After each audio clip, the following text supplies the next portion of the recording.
Morning students, मैं रितु यादव आपका yes coaching classes में स्वागत करती हूँ। हमारा जो चैप्टर चल रहा है वो है स्ट्रक्चर ऑफ एटम। और स्ट्रक्चर जो एटम में जो हम टॉपिक कर रहे हैं, आज हम देखेंगे what is the difference between the orbit and the orbital, कि ऑर्बिट और ऑर्बिटल में क्या डिफरेंस है। तो सबसे पहले हम देखेंगे electron cloud. What is the electron cloud?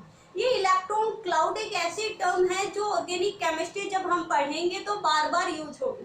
Then what is the electron cloud? Electron cloud क्या होगा? The region of space around the nucleus which describe the probability of finding an electron. क्या है कि न्यूक्लियस के चारों तरफ, मान लो ये न्यूक्लियस है और इसके चारों तरफ का स्पेस जहां इलेक्ट्रॉन के पाने की संभावना मैक्सिमम हो। जैसे इसके चारों तरफ यहाँ इलेक्ट्रॉन मिल सकते हैं, इलेक्ट्रॉन के मिलने की संभावना ज्यादा से ज्यादा हो, the probability of finding the electron is maximum is known as the electron cloud. तो जो ये इलेक्ट्रॉन की पाने की संभावना जहां जहां सबसे ज्यादा है उसे हम क्या कहते हैं? Electron cloud. जैसे बादल से बन जाते हैं, जैसे बादल बन जाते हैं ना भाई, पानी से भरे हुए, ऐसे ही न्यूक्लियस के चारों तरफ इलेक्ट्रॉन मिलने की संभावना जहां जहां ज्यादा होती है, अगर उसे हम डॉटेड स्ट्रक्चर से दिखा दें तो एक इलेक्ट्रॉन का एक क्लाउड सा बन जाता है, बादल सा बन जाता है, जिसे हम कहते हैं इलेक्ट्रॉन क्लाउड। अब हम देखेंगे what is difference between the orbit and the orbital, कि ऑर्बिट और ऑर्बिटल में डिफरेंस क्या होता है। ठीक है, ऑर्बिट जो पढ़ाया था ना आपने कि orbit are known as the energy level. भाई ऑर्बिट को एनर्जी लेवल कहा था कि न्यूक्लियस के चारों जो इलेक्ट्रॉन है वो न्यूक्लियस के चारों तरफ रिवॉल्व करते हैं। तो जिस सर्कुलर पथ में इलेक्ट्रॉन चारों तरफ रिवॉल्व करते हैं, that circular path is known as the orbit. उस सर्कुलर पथ को हम क्या कहते हैं?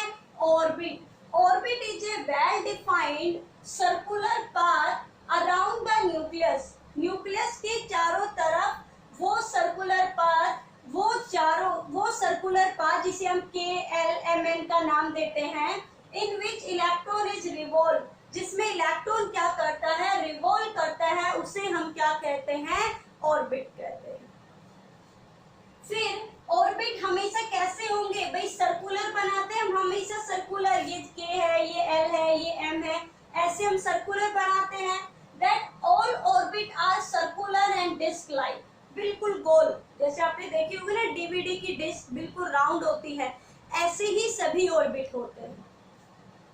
Third, orbit do not have any directional characteristics. Orbit का कोई डायरेक्शन नहीं होता। क्यों? क्योंकि वो तो एक सर्कुलर पथ में रिवॉल्व कर रहे हैं, पूरे सर्कल में है, तो सर्कल है मतलब इधर भी डायरेक्शन, इधर भी, इधर भी, इधर भी, तो इसकी कोई भी डायरेक्शन नहीं है, इट इज नॉन डायरेक्शनल। फिर है कि मैक्सिमम नंबर ऑफ अगर इलेक्ट्रॉन निकालने हैं आपको किसी ऑर्बिट में, तो उसका जो फॉर्मूला है it is the 2n square. 2n square, ये फॉर्मूला देखिए आपसे 1 मार्क्स के क्वेश्चन में भी पूछा जा सकता है, MCQ में भी बहुत बार पूछा जाता है। What is the formula of maximum number of electron in any orbit? तो ऑर्बिट में मैक्सिमम नंबर ऑफ इलेक्ट्रॉन निकालने का जो फॉर्मूला है वो है 2n square. 2n square, n मतलब नंबर ऑफ ऑर्बिट, कि वो K सेल की बात कर रहा है, L सेल की बात कर रहा है, M यानी फर्स्ट सेल की बात कर रहा है, सेकंड सेल की, या फिर वो थर्ड सेल की। Shell means orbit, orbit means circular path, या फिर इसे कहे एनर्जी लेवल, एक ही बात है। तो ऑर्बिट क्या होंगे?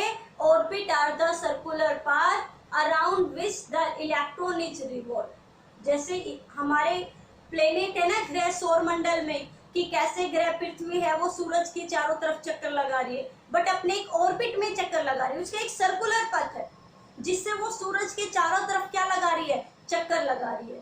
तो ऐसे ही इलेक्ट्रॉन का एक सर्कुलर पथ है जिसमें वो न्यूक्लियस के चारों तरफ क्या करता है? रिवॉल्व करता है, उसे हम कहते हैं ऑर्बिट। अब है ऑर्बिटल। ऑर्बिटल क्या है? It is a 3 dimensional space. ये 3 डायमेंशनल स्पेस है around the nucleus in which probability of finding electron is maximum. कि इलेक्ट्रॉन, जैसे ये न्यूक्लियस है, यहाँ इलेक्ट्रॉन कहाँ ज्यादा मिलेंगे? इस साइड ज्यादा मिलेंगे, इस साइड ऊपर की साइड ज्यादा मिल रहे हैं नीचे, जैसे जैसे हम न्यूक्लियस से दूर जा रहे हैं तो इलेक्ट्रॉन की पाने की संभावना कम हुई या ज्यादा हुई। तो 3 डायमेंशनल स्पेस है न्यूक्लियस के चारों तरफ, जिसमें इलेक्ट्रॉन के पाने की संभावना कैसी हो, ज्यादा से ज्यादा हो। पहले हम देखेंगे इलेक्ट्रॉन ऐसे सर्कुलर वे में मिलते जा रहे हैं, बट जैसे हम दूर जाते जा रहे हैं तो देख रहे हैं इलेक्ट्रॉन इधर नहीं है, इधर नहीं है, सिर्फ इलेक्ट्रॉन ऐसी जगह मिल रहे हैं, ऐसी शेप बना रहे, ऐसे। और आगे जाएंगे तो देखेंगे कि इधर और मिलने शुरू हो गए हैं, ऐसे। ये हम शेप में पढ़ेंगे आगे। तो ऑर्बिटल क्या है? It is a 3 dimensional space around the nucleus in which probability of finding electron is maximum, कि जहां इलेक्ट्रॉन की पाने की संभावना ज्यादा से ज्यादा हो, उसे हम क्या बोलेंगे? ऑर्बिटल बोलेंगे। फिर different orbital have different shapes, जैसे मैंने आपको बताया है। एस ऑर्बिटल की हम पढ़ेंगे सर्कुलर होती है। फिर हम पढ़ेंगे पी ऑर्बिटल, उसकी शेप देखेंगे डंबल होती है। फिर देखेंगे डी ऑर्बिटल, उसकी शेप देखेंगे डबल डंबल होती है। वो आगे का टॉपिक है कि कैसे स्ट्रक्चर बनती है, उसकी कैसे शेप बनती है। फिर all orbital except s orbital have directional nature. अभी बताया किसी की शेप डमरू की तरह है तो किसी की डबल डमरू की तरह है, डंबल की तरह है, बट एस की शेप तो सर्कुलर ही रहेगी, यानी वो नॉन डायरेक्शनल ही रहेगा। तो एस ऑर्बिटल को छोड़कर बाकी पी और डी ऑर्बिटल की क्या होती है? डायरेक्शन होती है। फिर है the maximum number of electron in orbital, कि मैक्सिमम नंबर ऑफ इलेक्ट्रॉन होते हैं। जैसे हम ऑर्बिटल में आपने डिब्बे डिब्बे जिसे आपने नाम दिया है कि पी में 3 होते हैं, एस में 2 होते, एस में 1 ऑर्बिटल होता है, ये ऑर्बिटल ही है। जैसे एस में एक ऑर्बिटल में ये एक ऑर्बिटल में 2 इलेक्ट्रॉन आते हैं। ये भी आपको आगे नियम में पढ़ाएंगे कि कैसे एक ही ऑर्बिटल में सिर्फ 2 इलेक्ट्रॉन आते हैं। तो ये था आपका ऑर्बिट और ऑर्बिटल में difference. Orbit means circular path और orbital means the probability of finding the electron is maximum, यानी वो जगह है जहां इलेक्ट्रॉन के पाने की संभावना ज्यादा है, उसे तो हम कहेंगे ऑर्बिटल, और जहां इलेक्ट्रॉन मिलते हैं उसे हम कहेंगे ऑर्बिट।